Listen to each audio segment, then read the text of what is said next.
te perguntando é à toa. Então, o médico começa a conversar com você, começa a te perguntar do seu ambiente do trabalho, o que você faz, da sua família, onde você mora, onde você foi, onde você nasceu, quantos filhos tem, se é casado, se é solteiro, se é tico-tico no fubá. Não é para especular da sua vida, você saiu ali, a gente não lembra mais nada.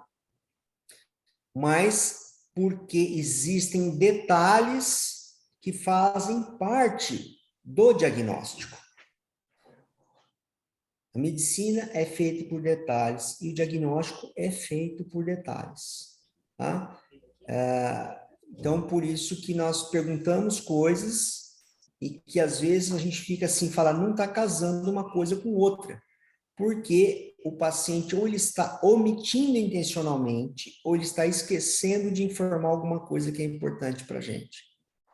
Às vezes o paciente vem com uma queixa principal e ele fica naquela queixa e focado naquilo, principalmente porque ele já deve ter ido no Dr. Google.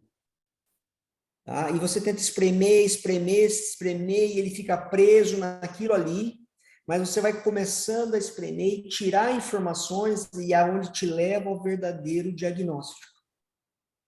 Tá? Mas o camarada vem com uma série de queixas e quando você começa a espremer, o que ele tem é diarreia. Mas ele já foi no Dr. Google. O Dr. Google já disse para ele que o que ele tem é câncer. O Dr. Google já disse para ele que o que ele está tendo é um infarto, é um derrame. E não é. Tá? É uma diarreia. Então, a medicina é feita de detalhes, o diagnóstico é feito de detalhes. Então, tanto você fazer o diagnóstico de TDAH, diferenciar de estresse, de ansiedade, de depressão, são detalhes, são entidades diferentes, com detalhes diferentes na evolução e que a gente pode discutir isso aí mais para frente. Uma sessão particular, tá bom? Alguém mais? Não? Eu vou tentar correr para ver se a gente consegue terminar hoje, então, tá bem? Câncer, associação do estresse ao câncer. Meu pai foi foi técnico de natação, e ele tinha uma teoria, na década de 70, de que o esporte em excesso poderia causar câncer. Era uma teoria, e que ele não tinha recursos, nada para fazer pesquisa. Mas nós sabemos que o estresse pode causar câncer. E nós vemos hoje atletas com câncer. Vamos ver aí o Oscar Schmidt lutando contra um câncer de cérebro. Então, pode haver uma associação do esporte em excesso, não estou dizendo categoricamente, mas pode haver uma associação. Então, só que o câncer, quando a gente fala em câncer, por leigo, o câncer é câncer. Qual surgiu aquela droga lá de, nem lembro o nome. Isso aqui cura câncer. Vamos pesquisar porque isso aqui cura câncer. Então, os médicos todos sabem que uma substância é mágica, que ela cura o câncer, mas ele não quer tratar ninguém, ele quer que as pessoas morram porque o médico é ruim, porque se a pessoa tratar do câncer, ele vai perder o paciente. Isso é ridículo, né, gente? Isso é ridículo. Então, não existe.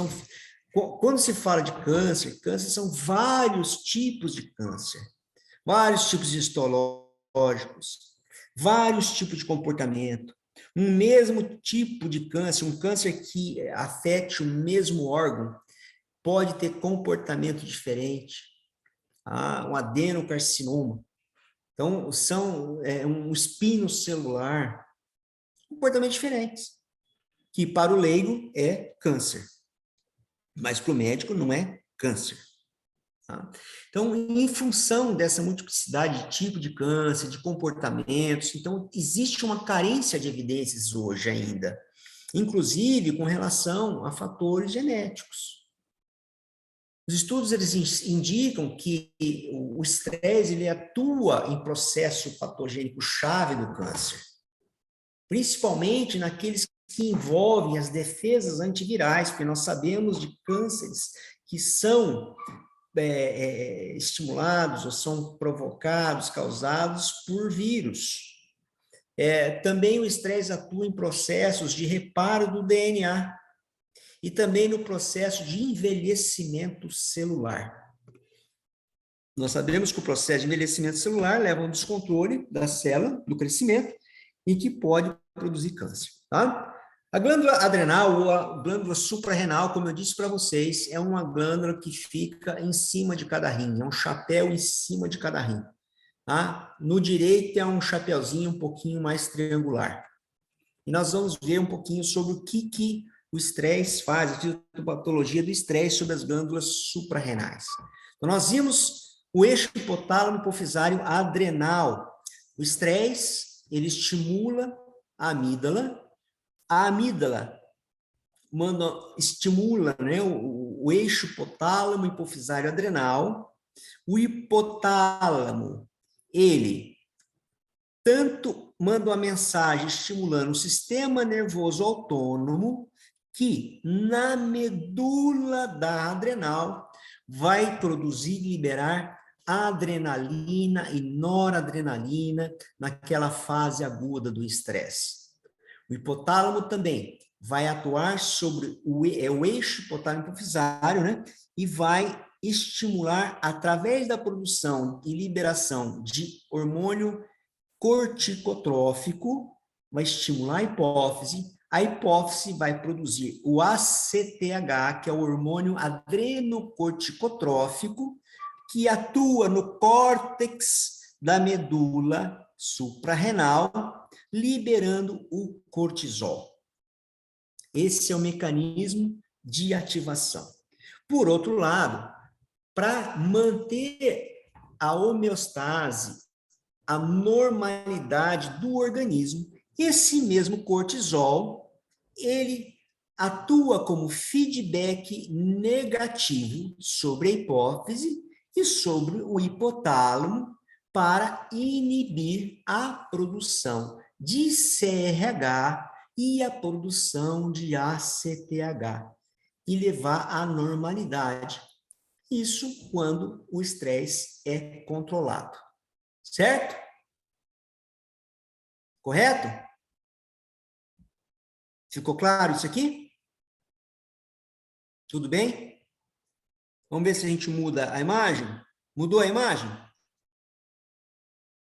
Mudou ou não? Não?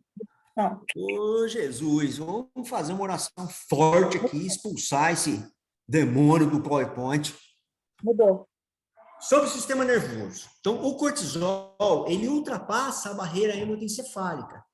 E aí, ele se liga a receptores no hipocampo. O hipocampo é a área do cérebro, do sistema límbico, responsável pela memória recente. Começamos a entender como que o estresse vai prejudicar a memória.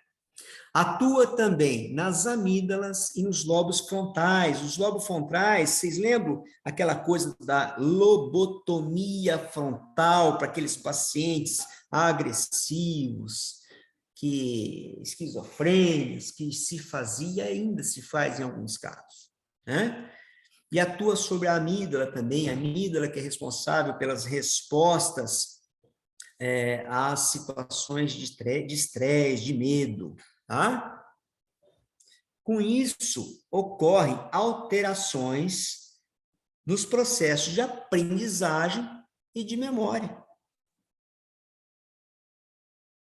Ocorre também uma destruição dos neurônios pelo aumento da entrada de cálcio nos neurônios, que ocorre pela degradação de ácidos nucleicos. Então, devido à degradação de ácidos nucleicos provocadas pelo cortisol, o cálcio aumenta a sua entrada nos neurônios e destrói os neurônios. Destruição, destruição também das proteínas e lipídios, que são resultantes da atividade enzimática intracelular devido a esse influxo de cálcio nos neurônios. Então, essa destruição de ácidos nucleicos, de proteínas, de lipídios, elas ocorrem devido à entrada de cálcio nos neurônios e aí a destruição dos neurônios. Por isso que a pessoa vai perdendo a capacidade de raciocínio.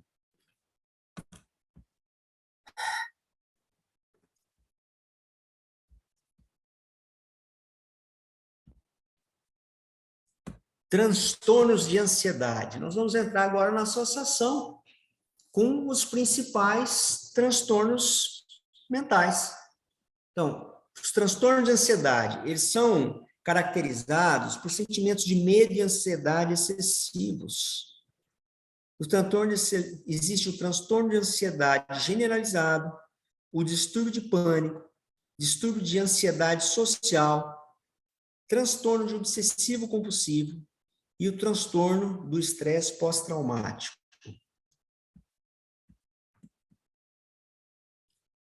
O medo é uma resposta emocional a um período real ou percebido, uma situação atual, normal, enquanto que a ansiedade é uma antecipação de um perigo ou de uma ameaça futura.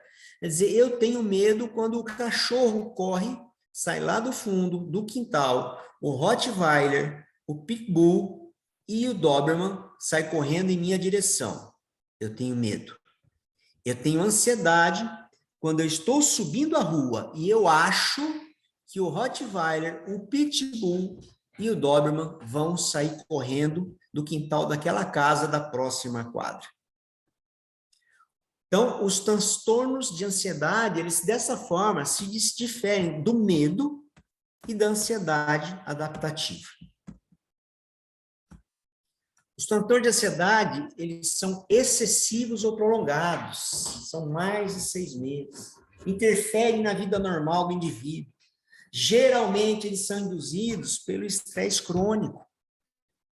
Tá? O pânico é um tipo particular de resposta ao medo. Não é um transtorno de ansiedade. E o pânico pode ser observado em outros transtornos. Então, o pânico, ele não se inclui como um transtorno de ansiedade. É um tipo particular de resposta ao medo. Certo? A incidência da ansiedade, o pânico, a ansiedade, ela é um distúrbio psiquiátrico mais frequente. No mundo, tem uma incidência de 3,6% em média. Nas Américas, 5,8%. No Brasil, 9,3%. E entre os pastores, 11,1%. Tá? Isso aqui é nos Estados Unidos. Tá bem?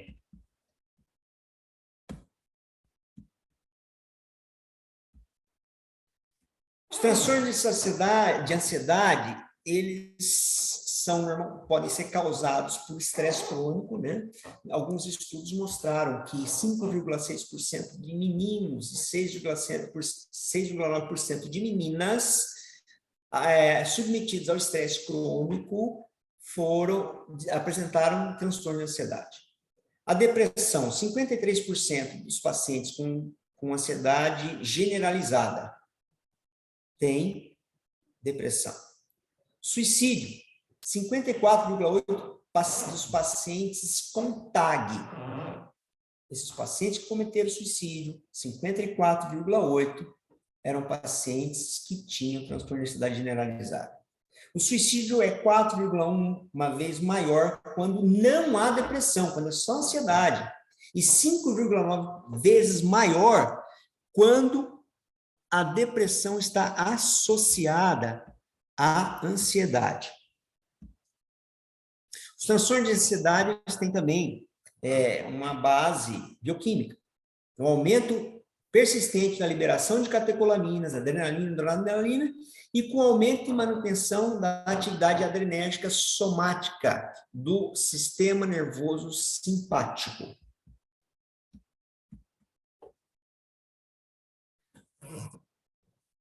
A serotonina.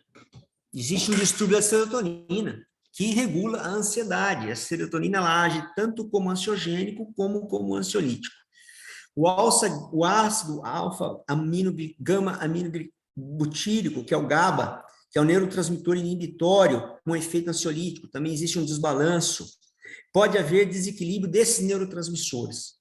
Os inibidores de recaptação de serotonina, os medicamentos que são inibidores de recaptação de serotonina, por exemplo, escitalopram, sibutramina, sertralina, eles prolongam a ação do neurotransmissor, provocando efeito adaptativo no sistema nervoso central. Tá? Doutor, parece que travou de novo. Agora destravou, tá ok. Travou? Vamos lá. Os inibidores da recaptação de serotonina, eles prolongam a ação da serotonina e provocam um efeito adaptativo do sistema nervoso central, justamente na avaliação das ameaças e no tipo de reação que vai ser tomada. Esses medicamentos que estimulam a ação do GABA também suprimem a resposta neuronal ao estresse, inibindo as reações de defesa provocadas por situações novas ou contra ameaças de perda ou dano. Certo? Neuronal, sistema nervoso simpático e parasimpático. Tratamento do distúrbio de ansiedade, transtorno de ansiedade, terapia cognitivo-comportamental, medicamentos, são os inibidores de recaptação de serotonina, antidepressivos tricíclicos e benzodiazepínicos, só que os benzodiazepínicos, os diazepam da vida, o clonazepam da vida, eles não devem ser usados por mais de 30 dias, é 15 a 30 dias no máximo, até que os medicamentos antidepressantes, ansiolíticos, os inibidores de recaptação de serotonina façam efeito, porque esse efeito demora de 14 a 20 dias para serem sentidos. Então, não pode ficar usando benzodiazepínico, vicia, é no máximo 30 dias. Aqueles pacientes, aquelas vozinhas tomando Rivotril, clonazepam, eternamente, estão viciadas. Os transtornos depressivos, né? Depressão são sentimentos de tristeza, perda de interesse ou de prazer, culpa, baixa estima, cansaço, dificuldade de concentração, que não tem nada a ver com TDAH, distúrbio do sono, do apetite, e são sentimentos que são recorrentes ou de longa duração, e que prejudicam a capacidade do indivíduo para o trabalho, para o estudo, para as atividades diárias do dia a vida, e que podem levar ao suicídio. Essa é a definição dada pela Organização Mundial da Saúde de transtornos depressivos, tá? Os transtornos depressivos, se nós temos transtorno depressivo maior, que é a condição clássica, que tem episódios distintos de pelo menos 2 semanas de duração. Alterações nítidas no afeto, na cognição e em funções neurovegetativas. Existem remissões interepisódicas, então, períodos de depressão com períodos que o cara está bem, e ele é recorrente na maior parte dos casos. Ok? A distimia ou transtorno depressivo persistente é a forma crônica da depressão. A perturbação do humor, ela persiste por pelo menos 2 anos no adulto e 1 ano em criança. Então, a distimia é o transtorno depressivo que é persistente. Pelo menos 2 anos no adulto e 1 ano na criança. Eles são diferentes dos transtornos bipolares, né? Antigamente chamado de PMD, psicose maníaco-depressiva. Nos transtornos bipolares, existem episódios de mania e de depressão que são intercalados por humor normal. Então, no momento, a pessoa compra a lua, no outro momento, ele quer que o mundo acabe no barranco para morrer encostado, e no outro momento, ele está normal. Então, é isso que diferencia o transtorno bipolar. certo?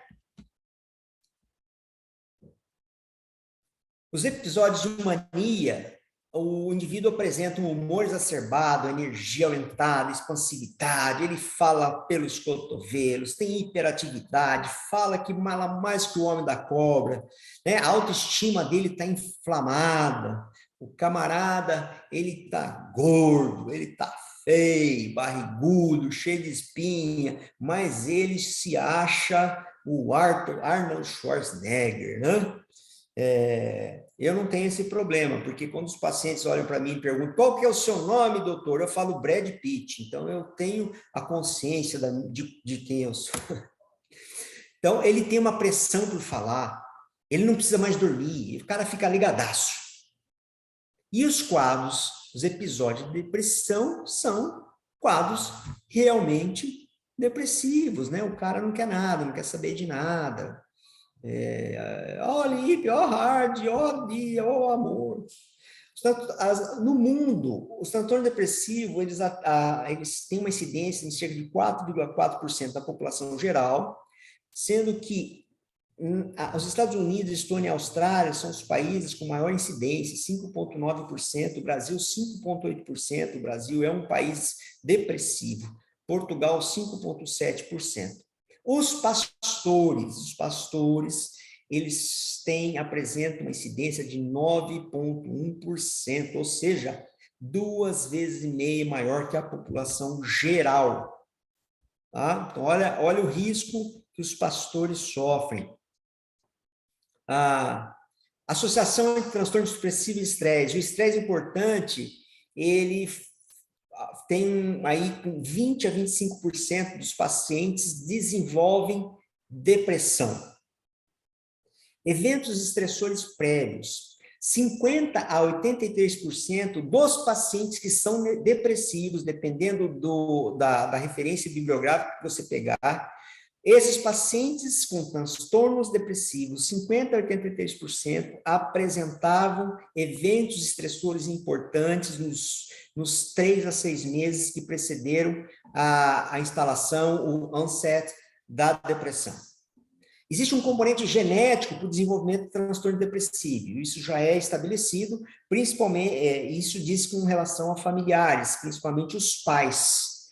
Pais depressivos têm um aumento da incidência de depressão nos filhos, ainda não se sabe exatamente se isso é 100% genético ou se também é um comportamento aprendido pelo meio. Esse comportamento genético e também existe um componente genético para exposição a fatores estressores, Rosiane. Olha, presta atenção no que você falou aqui. Então, existe um componente genético para que a pessoa se exponha intencionalmente a eventos genéticos, a eventos estressores.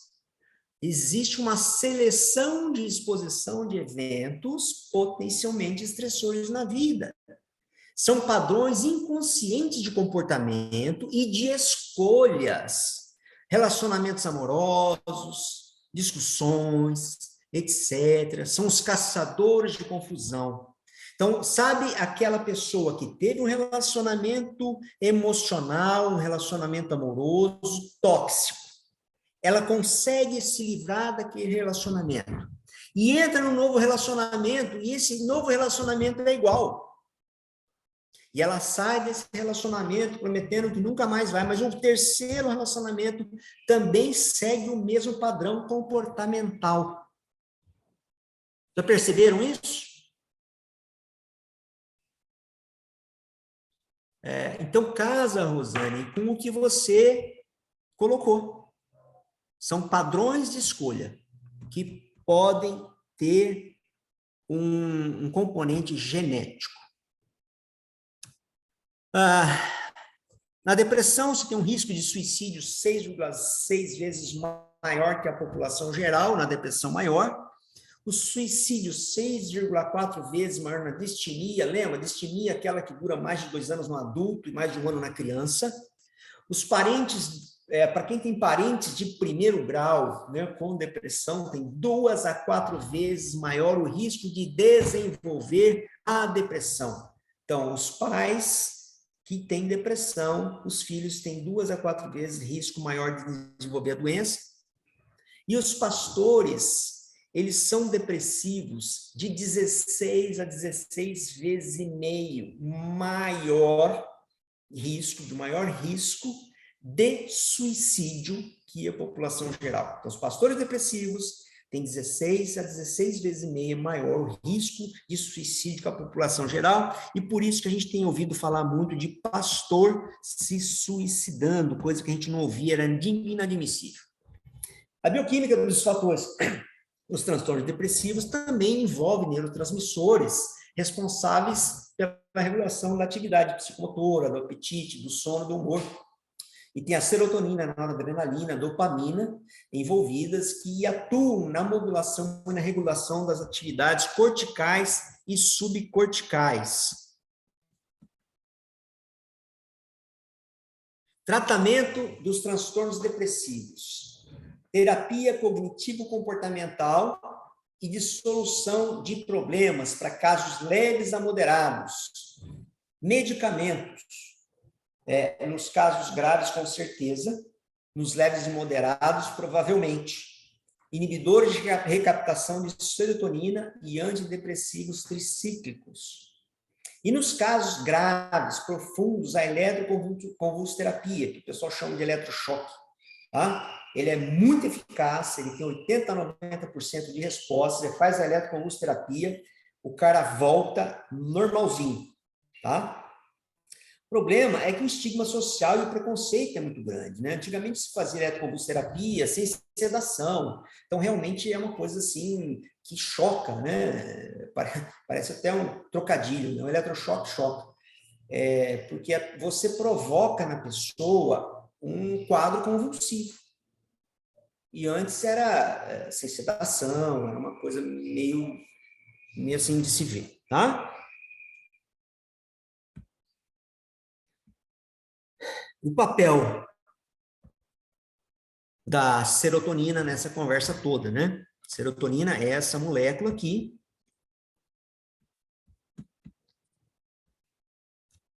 E a serotonina, ela é conhecida, é um neurotransmissor conhecido como hormônio da felicidade. Ela é produzida pelos neurônios serotoninérgicos do núcleo da RAF, que fica no tronco cerebral, e também pelas células enterocromafins, são células especializadas nos intestinos.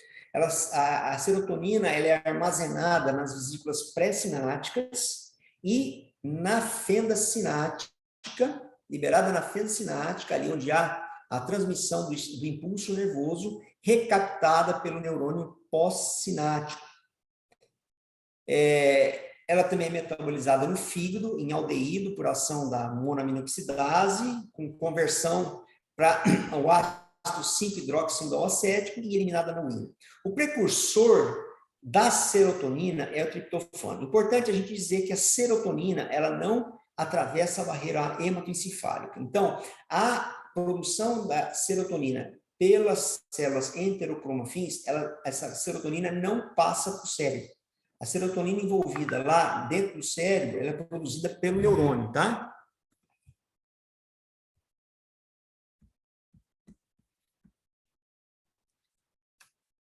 A serotonina, ela faz ativação das plaquetas, então atua na coagulação sanguínea, na qualidade do sono, porque ela é um precursor da melatonina, faz a modulação do humor, está envolvido em comportamentos de alta demanda cognitiva, como aprendizagem, memória, a motilidade intestinal e a liberação de fluidos intestinais.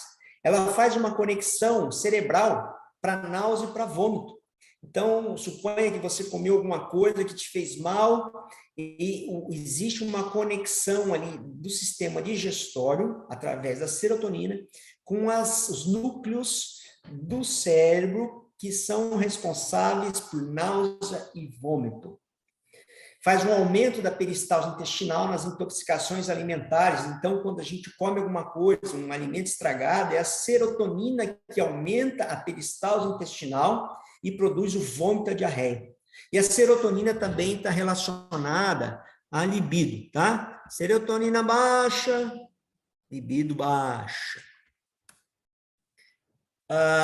Ela está Modulação do humor, nós já falamos sobre isso. Vamos à próxima.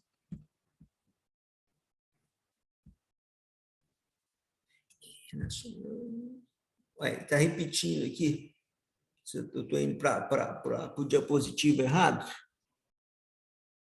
Não, senhor, só avisando que vai cair aí, Tá, mas eu vou renovar para você concluir aí, terminar. tá? Tá. Tranquilo, E tranquilo. aí, nós vamos ter que entender aqui o metabolismo da serotonina e triptofano.